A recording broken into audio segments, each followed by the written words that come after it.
Everybody always wants to know, what did my ancestors do? What did my ancestors contribute? Because in a way that's saying, I am an important person by heritage. But when that heritage isn't known, then obviously a huge portion of your self-image goes down the drain. And that's why it's so important, I believe, you know, to take that young 6-year-old boy by the hand and walk down the street and give him a black history lesson and point to his shoes and say it was Jan Madsliger, a black man who invented the automatic shoe lasting machine. And he steps on that clean street and you tell him it was Charles Brooks, a black man who invented the street sweeper, those machines with the big brushes.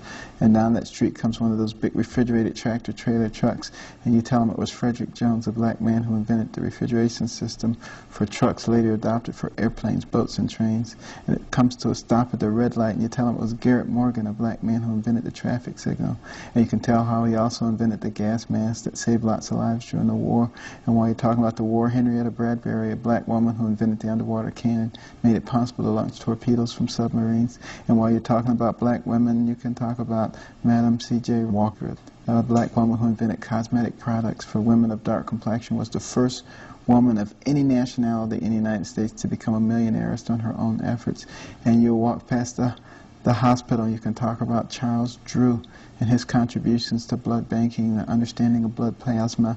Daniel Hale Williams, the first successful open heart surgery in the world, and an operative mortality rate of only 1.5%. You can talk about Lewis Latimer, who was the right-hand man of Thomas Edison, a black man, who came up with the filament that made the light bulb work for more than 2 or 3 days, who invented the electric lamp, who did pioneering work in incandescent and fluorescent lighting, who diagrammed the telephone for Alexander Graham Bell. Tremendous inventor in his own right. Almost no one knows of him. You can walk across the railroad tracks and talk about Andrew Beard, the automatic railroad car coupler, which spurred on the Industrial Revolution, or Elijah McCoy, automatic lubrication system for locomotive engines. And he had so many great inventions, people would say, is that a McCoy? Is that the real McCoy? Which is where the term comes from. One of the greatest inventors in the history of man. And people don't know that he was a black man. And, you know, that's how you remedy the situation.